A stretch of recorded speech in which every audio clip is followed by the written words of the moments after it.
Il était 3 heures du matin quand je me suis retrouvé seul au volant, perdu dans une route que je n'avais jamais empruntée. Le silence pesait comme un drap humide, seulement ponctué par le ronronnement régulier du moteur et le craquement lointain d'une branche sous un vent fantomatique. À chaque lampadaire que je dépassais, sa lumière vacillait, puis s'éteignait derrière moi, comme si la nuit elle-même m'avalait. Une sensation étrange, presque tangible, m'enserrait la poitrine. Quelque chose ne voulait pas que je continue. Avant qu'on découvre ce qui s'est vraiment passé, abonne-toi pour ne jamais rater nos histoires les plus terrifiantes et aide-nous à faire grandir cette chaîne. Je m'appelle Marc, 32 ans, conducteur de nuit pour une société de livraison. J'ai l'habitude de parcourir des kilomètres dans le noir, de sentir la fatigue s'accrocher à mes épaules, et pourtant, cette nuit-là, quelque chose était différent. Chaque tournant semblait m'éloigner un peu plus de la réalité. Je sentais le cuir froid du siège sous mes mains, le parfum familier du café tiède que j'avais avalé à la hâte avant de prendre la route. Mes yeux, habitués à la pénombre, scrutaient chaque recoin d'ombre le long de la route déserte. Pourtant, malgré mon expérience, un frisson inhabituel me parcourait l'échine, une peur sourde, presque instinctive. Je ne pouvais pas l'expliquer, mais j'avais l'impression que la route elle-même respirait, vivante, et qu'elle observait chacun de mes gestes avec une attention sinistre. Au début, je me suis dit que j'avais juste pris un détour. Une erreur de GPS, rien de plus. Mais très vite, le doute s'est installé. La route, pourtant large sur la carte, se rétrécissait à mesure que je m'avançais. Les arbres formaient un tunnel sombre, leurs branches griffant le ciel comme pour barrer ma fuite. À chaque lampadaire, la lumière mourait brutalement derrière moi, comme si l'obscurité se refermait, m'isolant. J'ai commencé à entendre des bruits crades brefs, presque imperceptibles, un craquement sec à droite, un froissement derrière le capot, et parfois un souffle chaud qui semblait passer près de ma nuque sans que je bouge. L'air était lourd, chargé d'une odeur de terre mouillée et de fumée lointaine. Je me suis surpris à ralentir, à jeter des coups d'œil rapides dans le rétroviseur, mais il n'y avait rien. Juste la route noire qui s'étirait à l'infini. Puis, j'ai aperçu quelque chose qui a stoppé mon cœur. Une silhouette, très loin devant, immobile, au milieu de la route. Je croyais que c'était un cycliste ou un piéton perdu, mais elle ne bougeait pas. Quand je me suis rapproché, le vent s'est brusquement tu et le moteur a semblé perdre de sa puissance. Mon téléphone, que j'avais oublié d'éteindre, s'est mis à vibrer faiblement comme si quelqu'un essayait de me prévenir. J'ai voulu klaxonner, mais aucun son n'est sorti. Et là, un frisson glacé m'a parcouru. Les lampadaires que j'avais laissés derrière moi s'éteignaient les uns après les autres, un à un, en un rythme étrange, presque humain. Je ne savais pas si je rêvais, si la fatigue me jouait des tours, ou si quelque chose m'observait réellement. Mes mains serraient au tirer le volant à en blanchir mes jointures. Les secondes semblaient des heures. Et à mesure que je m'approchais de cette silhouette, elle s'est dissoute dans l'air, comme si elle n'avait jamais existé. Pourtant, le sol portait une empreinte profonde, irrégulière, qui n'était pas celle d'un véhicule, ni d'un animal.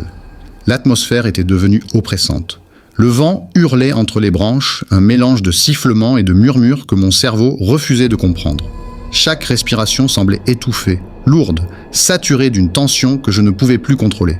Et malgré tout, la route continuait, interminable, sombre, comme si elle m'attendait, me guidait, ou pire, me retenait. À mesure que j'avançais, le sentiment d'être suivi s'intensifiait. Je ne voyais rien dans les rétroviseurs, mais je sentais une présence. Parfois, un léger souffle sur ma nuque, comme si quelqu'un passait à travers l'air, me faisait sursauter malgré moi. Le moteur semblait lui aussi réagir à la tension. Un gratté ponctuel, un frémissement, puis un silence pesant. Chaque vibration du volant me rappelait que j'étais seul, ou peut-être pas. Les arbres s'épaississaient, leurs branches grattant la carrosserie comme des doigts invisibles. Une odeur de bois brûlé est venue s'ajouter à l'humidité, piquant mes narines et accentuant ma nausée. Le GPS affichait toujours une route droite, mais devant moi, le noir semblait s'étirer sans fin. J'ai commencé à parler à voix basse, d'abord pour me rassurer, puis presque pour implorer l'air de me protéger. C'est rien, juste la fatigue. Mais ma propre voix me semblait étrangère, métallique, comme enregistrée par quelqu'un d'autre. Soudain, un bruit métallique derrière moi, sec et distinct, a résonné à l'arrière du véhicule. J'ai failli m'écraser en sursautant. J'ai regardé dans le rétroviseur et pour une fraction de seconde, j'ai cru voir une silhouette immobile, floue, qui semblait flotter légèrement au-dessus du sol, puis rien. Juste le noir. Mon cœur battait à tout rompre, mes mains tremblaient sur le volant et j'avais l'impression que chaque respiration me brûlait les poumons. Je me suis arrêté, pensant que sortir de la voiture calmerait la peur, mais le silence extérieur était encore plus oppressant. Aucune brise, aucun cri d'animal, juste un vide absolu. Les lampadaires derrière moi s'éteignaient un à un, laissant la route disparaître dans une noirceur totale. Puis, j'ai entendu quelque chose que je ne peux pas expliquer, un chuchotement léger, presque imperceptible, mais qui venait de partout à la fois. « Ne pars pas », murmurèrent en plusieurs voix, ou peut-être la même répétée dans ma tête. J'ai repris la route, mais chaque mètre me semblait un effort surhumain. Mon esprit cherchait des explications rationnelles, mais aucune ne tenait. La route n'en finissait pas, et l'air semblait vibrer d'une tension qui me faisait perdre le contrôle de mon corps. Les ombres sur le bitume prenaient des formes qui ne devraient ne pas exister, et parfois, j'avais l'impression qu'elles me rejoignaient, se collant aux pneus, aux portières, aux rétroviseurs. Et plus j'avançais, plus je comprenais que ce n'était pas juste une route isolée, c'était quelque chose qui vivait, qui observait et qui jouait avec moi. Chaque vibration, chaque craquement, chaque souffle semblait calculé pour me rendre vulnérable. Et moi, j'étais seul, incapable de tourner en arrière, incapable de m'échapper. À un moment, tout a basculé. La route semblait s'être transformée en un tunnel d'obscurité sans fin. Les lampadaires étaient maintenant tous éteints derrière moi et devant, le noir complet. Le moteur vibrait bizarrement, comme s'il refusait d'avancer, et chaque secousse de la voiture me faisait sursauter. Puis, j'ai vu quelque chose qui a glacé mon sang. Un mouvement à l'extérieur, sur le bord de la route, un reflet fugace de blanc et de rouge, comme un visage déformé, mais impossible à distinguer. Je me suis figé. Le silence autour était si dense que chaque respiration résonnait dans mes oreilles comme un cri. J'ai voulu appeler quelqu'un, mais mon téléphone affichait aucun service. Et alors que je reprenais le volant lui-même a semblé se resserrer contre mes mains, comme si quelque chose à l'intérieur de la voiture voulait me contrôler. J'ai crié, j'ai secoué la tête, mais la peur paralysait mes mouvements. Puis, un bruit strident est venu du coffre, un raclement métallique suivi d'un souffle court et rapide, comme un animal pris au piège. J'ai presque perdu le contrôle en regardant dans le rétroviseur. Une forme indistincte, haute et fine, se tenait derrière la vitre arrière, immobile, et pourtant, j'avais l'impression qu'elle avançait lentement vers moi, absorbant la lumière comme si elle était la nuit elle-même. Mon cœur tambourinait, la sueur coulait le long de ma nuque, et je sentais l'odeur âcre de métal mêlée à la terre humide saturer l'air dans l'habitacle. J'ai accéléré, mais la route se transformait, ondulait, et parfois, je voyais les arbres se plier vers moi, comme pour m'encercler. Le moteur gémissait, la voiture vibrait, et ce souffle derrière moi se rapprochait. Je ne pouvais pas me retourner complètement, mais j'ai aperçu ce qui ressemblait à des yeux, ou quelque chose qui y ressemblait, brillant d'une lueur rougeâtre et immobile dans le noir absolu. Chaque fibre de mon corps me hurlait de fuir, mais chaque mouvement semblait augmenter la distance entre moi et le réel. Puis, le choc. Les portières ont tremblé comme si quelqu'un frappait dessus de l'intérieur, et le pare-brise s'est couvert d'une condensation soudaine, laissant apparaître des mots écrits comme avec un doigt, « Ne pas revenir ». La peur m'a paralysé. Mon souffle était court, rapide, presque impossible à contrôler.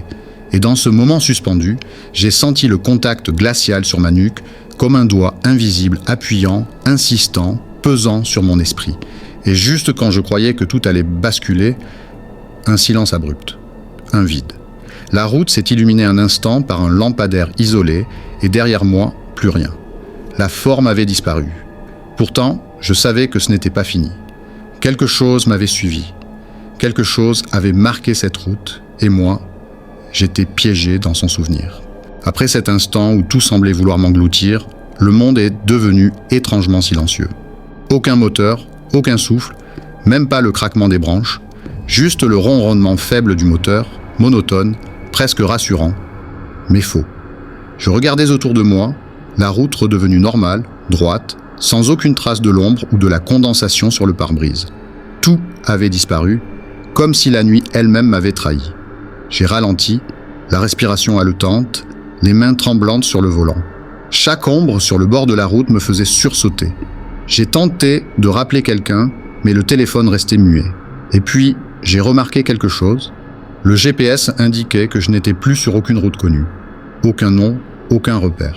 Juste un tracé noir sur fond blanc qui tournait et tournait sans fin. J'ai voulu faire demi-tour, mais la voiture a refusé de répondre normalement, comme si elle-même avait peur de reculer. Le silence était devenu oppressant, chargé d'une présence invisible mais tangible. Je me suis rendu compte que je n'étais pas seulement perdu dans l'espace, mais peut-être dans quelque chose d'autre, dans une dimension où le temps et le réel n'avaient plus de sens. Et là, comme si la route elle-même me punissait, les lampadaires ont vacillé, un à un, laissant derrière moi une traînée d'obscurité qui semblait avancer, avaler l'air et me suivre. Et puis, rien. Le silence absolu. Le noir. Une absence qui pesait plus que n'importe quel bruit. Je ne sais pas combien de temps j'ai roulé après ce silence, ni même si j'avançais vraiment. La nuit semblait se répéter comme une boucle interminable. Parfois, je croyais apercevoir les silhouettes floues sur le bord de la route, juste un mouvement dans le noir, et à chaque fois, mon cœur s'emballait comme si elle revenait. L'air sentait toujours le bois brûlé, mêlé à une humidité qui collait à mes cheveux et à ma peau. Chaque son, même un simple craquement de pneus sur le bitume, me faisait sursauter. À un moment, j'ai pensé reconnaître un virage, un panneau, mais c'était toujours faux. La route ne ressemblait à rien de ce que j'avais connu. Mon cerveau refusait de comprendre, chaque repère rationnel était effacé par quelque chose de plus grand, plus ancien et terriblement silencieux. J'ai essayé de noter mentalement les détails, de m'ancrer dans la réalité, mais le moindre effort me paraissait irréel. Comme si mes souvenirs et mes sensations étaient manipulés par cette route elle-même. Et puis, sans prévenir, le téléphone a sonné. Une vibration, faible, hésitante, mais quand j'ai décroché, il n'y avait rien. Pas de voix, pas de souffle, juste un silence encore plus dense qu'avant. J'ai crié, j'ai frappé le tableau de bord, mais la seule réponse fut un chuchotement léger, à peine audible. « Ne reviens jamais !» Je me suis arrêté, le moteur éteint, tremblant, incapable de respirer correctement. Je ne savais plus si j'étais vivant ou si j'étais déjà perdu quelque part entre ce monde et un autre. La route devant moi disparaissait dans un noir profond, et derrière moi, le noir s'étendait toujours, s'avançant lentement comme une mer silencieuse. Je suis sorti de la voiture une dernière fois, juste pour sentir l'air sur mon visage. Mais le vent semblait chargé de murmures, de mots que je ne comprenais pas, et pourtant qui résonnaient dans ma tête. Je ne suis jamais revenu sur cette route. Personne ne peut dire ce qui m'attendait cette nuit-là, mais parfois, dans le silence des nuits tardives, j'entends ce souffle derrière moi, et je me demande si elle m'attend toujours. La route qu'il ne fallait pas prendre existe encore, quelque part, et certains disent qu'elle choisit elle-même ceux qu'elle veut retenir, pour toujours.